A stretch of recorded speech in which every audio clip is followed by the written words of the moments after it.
If I show you, then I know you won't tell what I said. 'Cause two can keep a secret if one of them is dead.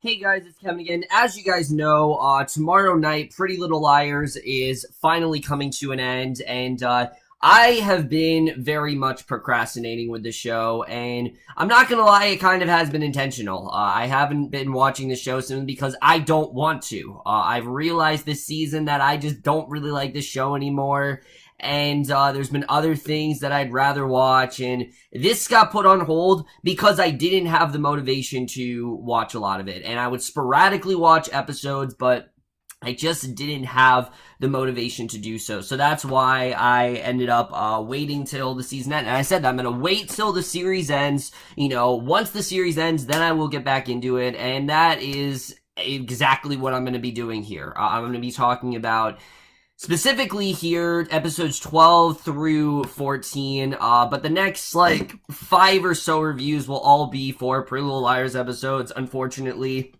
Now, let me just say, as you guys know, I was not at all a fan of, the mid-season premiere. I think it just took what could have been a really compelling cliffhanger and just put the show back to basics and just made it stick to this status quo, which I can't stand it when shows do that. I like it when shows evolve and change things up. A good example is, what Better Call Saul did this year, or say what The Leftovers did this year. I mean, not enough shows are doing that. This show is just, it's too basic for me. I think because I've watched so many great shows that are so unconventional, this show at this point is just too basic for me. But I will admit that the past 3 episodes, each of these 3 episodes get progressively better as they go on.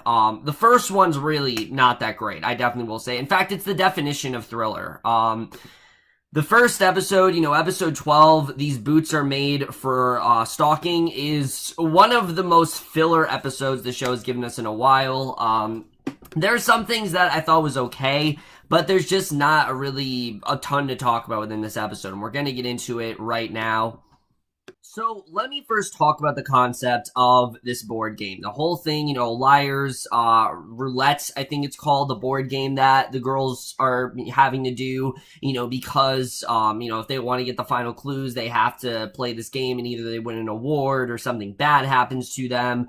I think is a cool concept. I definitely will say. I know I wasn't exactly keen on it in the mid-season premiere. That's just because I was not a fan of that mid-season premiere at all. The idea to make it into a board game is kind of dumb, but it actually has been paying off. I think the idea in general is kind of cool.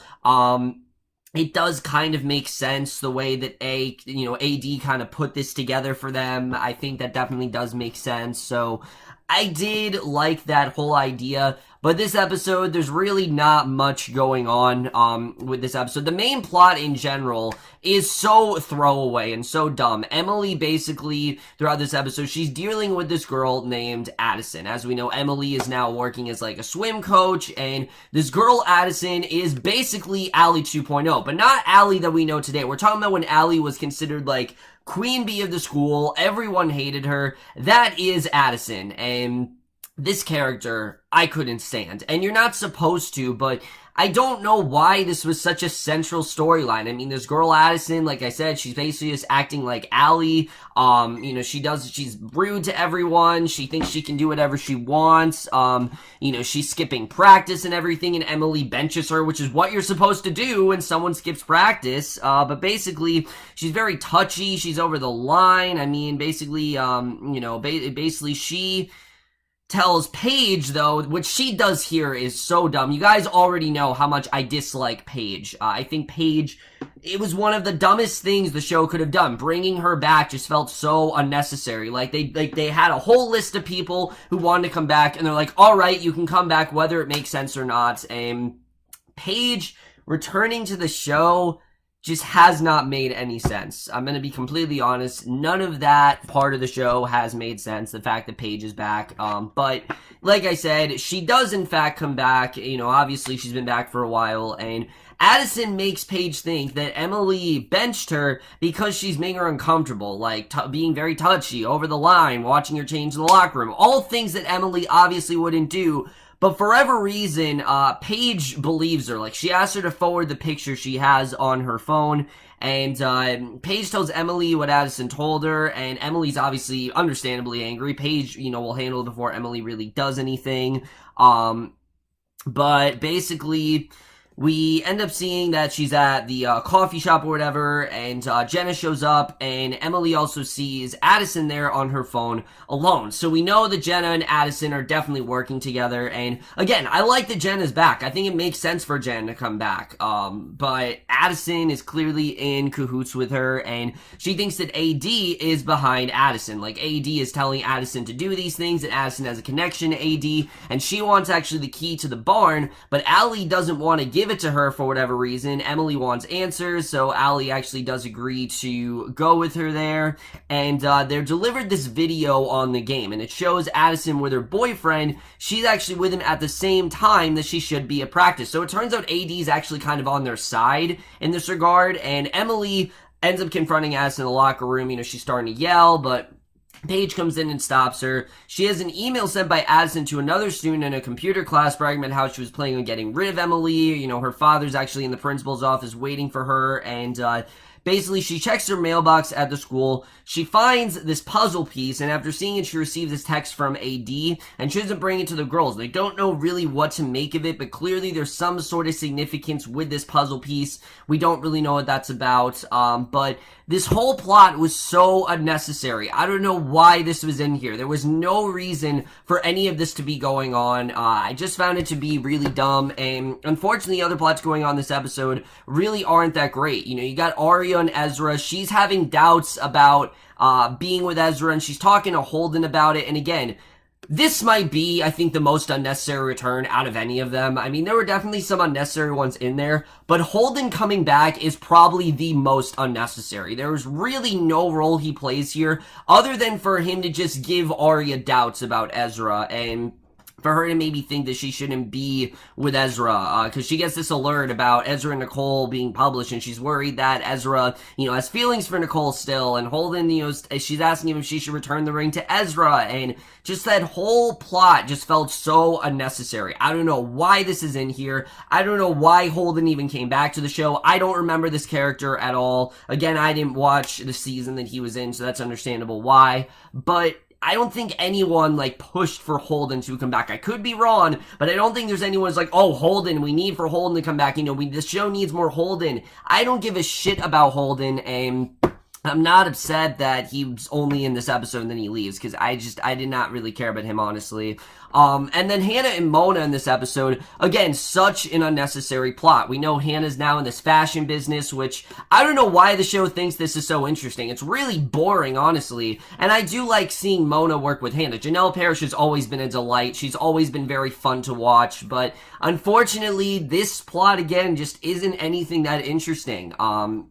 She shows up at Hannah's, and she has the dress that Katie wants to wear, and it's a dress that Hannah isn't willing to let her wear. She isn't telling her why, and she's explaining to, Caleb that Claudia really damaged her confidence when it came to the black dress, and he's reassuring her and everything, and I didn't care about any of this, I have to say. I just didn't really care, unfortunately, and she can't get in touch with Claudia. She gets a text from Spencer and things like that. We'll talk about Spencer in a second, but basically, what ends up happening is that she doesn't even go to the thing in the first place. She doesn't end up going to, the thing for Claudia, so that really wasn't that necessary at all. It doesn't really seem like it needed to be in there. It wasn't really that important. Spencer's stuff actually was kind of important here, what's going on here, because basically, we see in this episode that Spencer, obviously, she's trying to get answers about Mary Drake, and she meets with Detective Fury. She shows him the letter that she found from her biological mother. Jenna comes in and interrupting them. Fury actually, he asks where she's been, and basically she says she can't hide it any longer, and she explains that Noel wanted to kill her too, that he was a sociopath, and he kept telling her that some of the money that Charlotte left behind was hers, and she's going to use it for her eyes. Like, Jenna wants to use this money for her eyes and everything to get better eyesight. And Spencer gets very angry that everything she said to Spencer was for Noel's benefit. And Marco's telling an officer to escort Jenna to another room. And Spencer then tells Marco that Jenna's the real sociopath and that he can't really charge her. Because he's kind of believing Jenna. You know, he doesn't know the history that Spencer has with Jenna. But Spencer's trying to prove to him that you can't possibly trust Jenna. You just can't do that. And basically, she goes to her mom, tells her that she'll actually be looking for other work, and her mother tells her they have decided to sell the house, and Spencer tells her to do as she wants, that their home doesn't really feel the same anyways, because now Spencer's realizing that her mom's not really her mom, and she's just all kinds of confused. Unfortunately, though, again, this isn't getting the amount of attention that it should be. This should be the most interesting plot of the episode, and the fact that they didn't spend that much time on it is really annoying. I mean, most of this episode they're focusing on just little things. Like, I don't care about Emily and Addison. I don't care about that at all. I don't know why that had the most stuff going on here. Why should I care about this random girl that's probably not going to have any impact to the plot? I could be wrong, but I don't really think she's going to be that important because she's not in the next 2 episodes. Why should I care about Aria and Holden? Why should I care about Hannah's job? I don't care about this kind of stuff. This is stuff that just, it doesn't need to be in here. The stuff that should be getting the most attention isn't, and I think that's really the main problem currently going on with this show. So like I said, episode 12, not really anything that eventful, nothing really that memorable, and again, in a final season, not memorable is just not gonna cut it. You need every episode to have some sort of reveal. Episode 13, while still not that great, is closer to what this show should be. I will definitely say that. There's a lot of stuff I definitely did enjoy about this episode. First of all, we start off the episode, we see that it is in fact Hannah's turn. Hannah has like the most to do in this episode.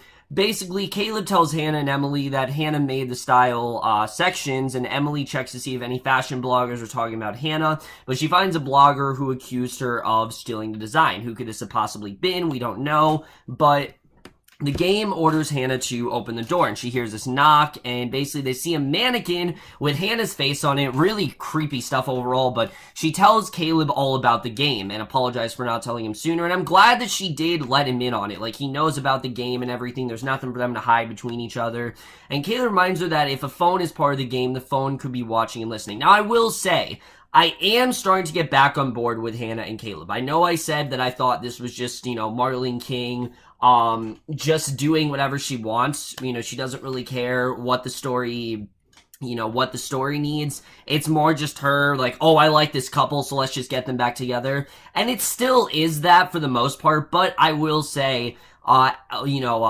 Ashley Benson and Tyler Blackburn have such good chemistry that I really do feel these two care about each other, that these two are a couple. So I do think they work really well together, and I'm starting to get more on board with them as a couple. I definitely will say that. And she inspects the mannequin. She sees like a drawn-on surgical mark, and she realizes that AD wants her to cut the mannequin open. And when she does, all this fake blood just starts to spill out. We don't know what that's all about, but she meets with investors who are, while wearing this like tacky short kimono, and she knows that she doesn't, AD will actually use the tape of her burying Rollins to send her to jail, because obviously, AD knows about what they did, and they're obviously terrified that that's going to happen.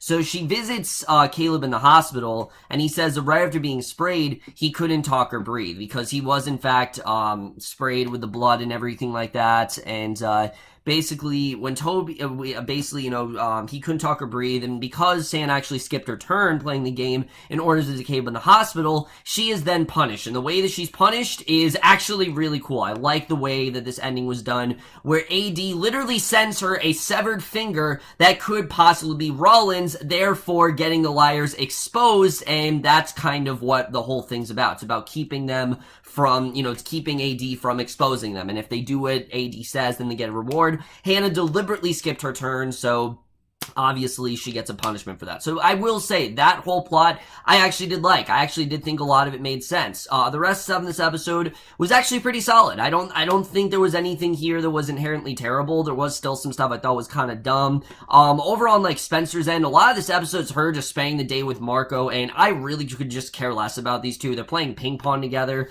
and I get it that he's like comforting her or whatever because Toby is in the hospital visiting Yvonne.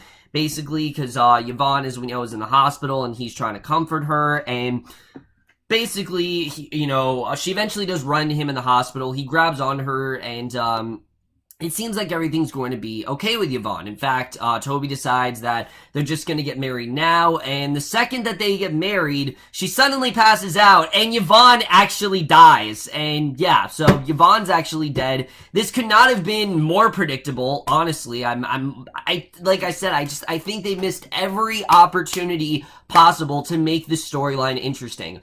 Toby should be the one dead right now. He doesn't serve a purpose on this show anymore. Spencer has Marco. We don't need Toby here. It seemed like the mid-season finale was closing out Toby's storyline. This is the final season of the show. Why not just kill off Toby? I mean, it seems like such a no-brainer. I don't know why he's still around. And the fact that Yvonne is dead, I mean, yeah, sure, it was an emotional moment, but I didn't give a shit. Honestly, I didn't care because I knew that's exactly where the show was going. They were going to kill Yvonne. Toby's completely fine. Spencer's completely fine. These two are probably going to get together in some way, and if that's the case, that's really going to piss me off. If they just kept Toby on the show to get Toby and Spencer back together, I'm going to be really pissed. You don't need to retread all this ground from the first few seasons. The girls have grown up, they've moved past their significant others, and I don't understand why the show just wants to go back to these old relationships. I mean, people grow up and they move on. That's how life works, and it's not realistic in that way at all. It makes no sense whatsoever. So that, again, I really wasn't a huge fan of. I mean, I'm glad that they actually killed someone, but Yvonne just feels incredibly weak. Like, it feels like it should be someone bigger than that. I mean, prior to that, the only other big death we've had this season, well, sure, we did have Ren die. We had him die and everything. But the only other big death that we've had this season was, in fact, Sarah Harvey. Other than that, we haven't really had another big death, and I've been praying for, Noel, not Ren. Noel Khan, of course. Noel was killed in the finale, and, definitely that was a big death, but I do feel like, we should just have someone bigger than that at this point, and the fact that we haven't, it just feels like the show is really holding back, and I don't know why. It's the final season. Why are they holding back? I mean, I hope it's because the last few seasons are like lights out, kind of television, but I don't know if that's going to be the case. Over on Aria's end, I did think this was interesting. Emily basically, because Caleb tells Hannah and Emily, like I said, about the whole same sections, and Emily meets with Sidney. Well, she's carrying this phone that's actually rigged to sync all the information from Sidney's phone, and afterwards, she and Aria look at Sidney's calendar and see that she has an appointment at an eye institute, and it turns out that A is actually providing Jenna with a new set of eyes. So Jenna actually is going to get a new set of eyes. It's really dumb. What's going on there. So yeah, a lot of dumb stuff throughout this episode, but it definitely is a step in the right direction. At least stuff that happened here was relevant to the plot. There wasn't anything dumb like Addison or whatever. I did think we had some better stuff going on here. Just not, again, what I want from the show. What I want from the show is more in episode 14. Now, let me just say right off the bat, episode 14 has one of the dumbest reveals this show has ever given us. I definitely will say. But it is definitely closer to what we need the show to be.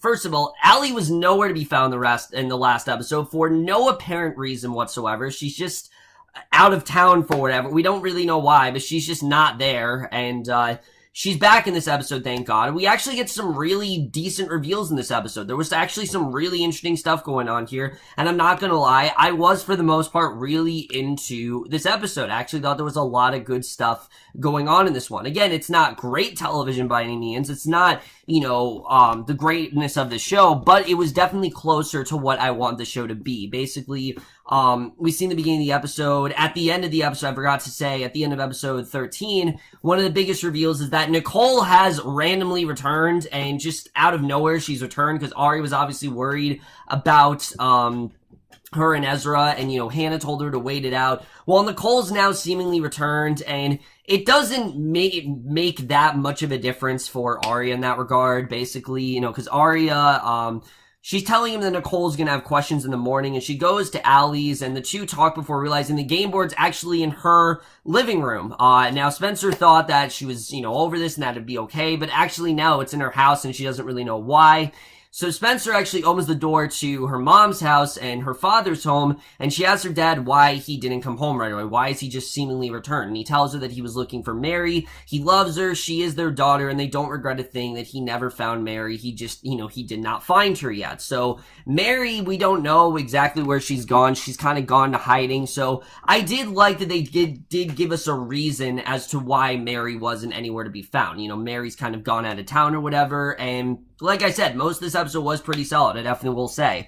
But they all kind of come together trying to figure out what to do next because they don't really know at this point, and the game board actually dings and the game calls on Allie. It's actually her turn to solve a puzzle on whoever is behind it, and there's a lot of interesting stuff we find out with Allie in this episode. The big thing with Allie, Allie's plot in general, was probably the dumbest thing in this entire episode, I definitely will say. I did like seeing Allie and Aria bond. I definitely did like seeing that, Allie trying to tell Aria to kind of, because basically Ezra and Aria are talking in the coffee shop about Nicole and her mental health problems, and she finally knows about Ezra and Aria's relationship, and he wants them to just go back to being a normal couple. Like, they want to get over it all, and Marco actually tells Allie that he was sent the severed finger that was seemingly, Archer's, and he wants Allie's help with the investigation, and she tells Marco that he was a con artist, and Marco wonders if Mary could possibly be the one that is behind it. So basically, Allie tells Aria she's going to the clinic after school. The two are talking about Ezra and Nicole. I like the bonding between them. I just didn't feel like there was enough of it in this episode.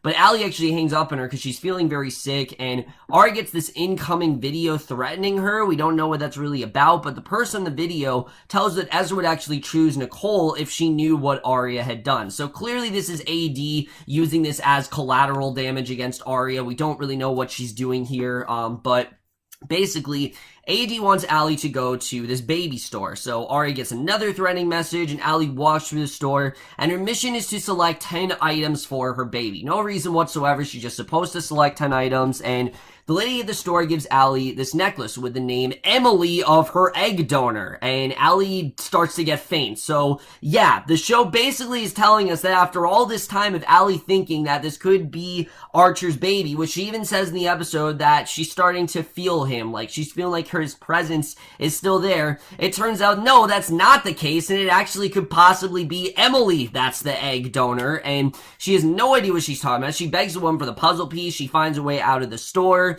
and basically, because Emily's asking Allie how she got the puzzle piece, and Allie tells Emily that she's actually pregnant with her eggs. So yeah, Emily is Allie's, is the reason why Allie is pregnant, which is the dumbest plot ever, I definitely will say. Look, you guys know I like the Allie and Emily relationship, I do, but I think it's not because of the fact that I wanted those two together. It's because Sasha Pierce and, what's her name, Shay Mitchell, have really good chemistry in this show. I think they work very well together. I like their relationship, but this is not the way to get them together. I mean, when I wanted them together in the show, this is not the way to do it at all. This is so dumb. This is so wrong. And the fact that the show is actually making this seem like it's a good thing, is just dumb. I don't know why they took this in that direction. And the fact that AD basically is the reason why this happened, because we find out that AD basically used Emily's eggs to impregnate Allie, is so stupid. It's just one of the dumbest things the show has done, and I don't know why they took it in this direction. I mean, you had a chance to get these two together in a wholesome way, but no, they have to go in this absolutely ridiculous way, which I understand is the final season, they're doing whatever they want, but this just makes no sense in any way whatsoever. They slept once, and it just doesn't make sense how these two could possibly have a baby together. I don't get it. So that whole plot, I think was dumb. Thankfully, everything else this episode was not as bad. In fact, there was actually some really promising stuff in this episode. Basically, Paige is contemplating leaving in this episode, and Emily races her to try to get her not to leave, but Paige, it seems like, isn't going to leave. But now that we have this thing with Allie, I'm pretty sure Paige is going to leave. I mean, there's no way that Paige is actually going to stay after she finds out about this baby. I'm pretty sure that she is going to leave, so I definitely am looking forward to that, because she sees a flyer for abortion hanging out of Allie's purse in the teacher's lounge, and she catches her, rips it out of her hand, and if they're gonna have this, like, stupid, friction between Paige and Aria, which I've always disliked. I just don't understand why Paige just can't forgive her for what she did and just move the fuck on. And I know people say Aria does the same thing, but I mean, I just feel like Paige is being a giant hypocrite. She really is. Because she continues to do the same stuff to Aria, and she continues to treat Aria the same way. She just can't move on, and she wants Aria to move on. Well, she's not moving on either. I feel like Paige is being the hypocritical one in this sense, and I've never really felt like she needed to be here. Just felt like she was here to cause more damage to that plot line, and I'm glad that hopefully she's leaving in the next episode. I hope that's the case. I don't know if it is, but I hope it's the case.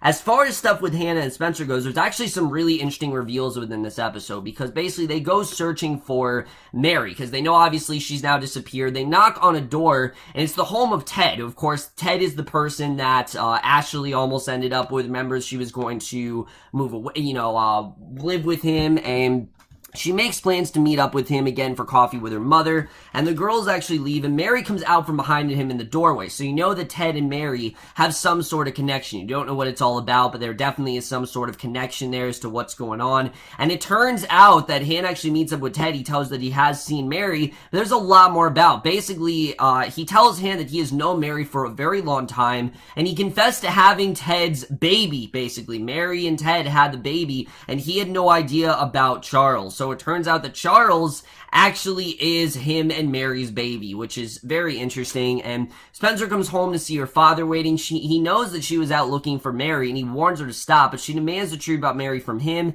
and he tells her that he saw Mary when Spencer actually came back from rehab, we find out. She was there in her house in the middle of the night looking for revenge, and Mary used his pills to kill Jessica, and that's how Jessica was killed, was through what Mary did. And it's crazy, but yeah, that is how Jessica De Laurentiis was killed, was through Mary. So, again, it's surprising, but I thought it was a good reveal. It makes a lot of sense. Mary did it out of rage. She did it out of jealousy. We know that her and her sister just never really got along, and basically she did in fact kill Jessica. So I thought that was a good reveal overall. And then the other big thing is with Aria, which this is actually really cool what they do with Aria here, because obviously you can tell that AD is trying to use her, and that's basically what ends up happening. She goes to this location as instructed. She arrives in a limo, and she finds Sidney. Now, Sidney is claiming that she's the one who shot Spencer. I doubt that's actually the case. I think she's just working for AD, but basically she tells Aria that maybe if you switch sides, you won't be guilty for Archer's murder, and we will leave you alone. So, yeah, Sidney is now pressuring Aria to join their side, and as we see at the end of the episode, that's what it seems like Aria is possibly going to do, that she might actually join the darker side, which if that's where we're going, that is a very good direction for the show to go. I'm definitely looking forward to seeing what happens. So this is right after Spencer says they only stick together. That's basically the way this episode ends. Actually really solid stuff overall, but let's get into this episode and where this is going to take us into the rest of the series.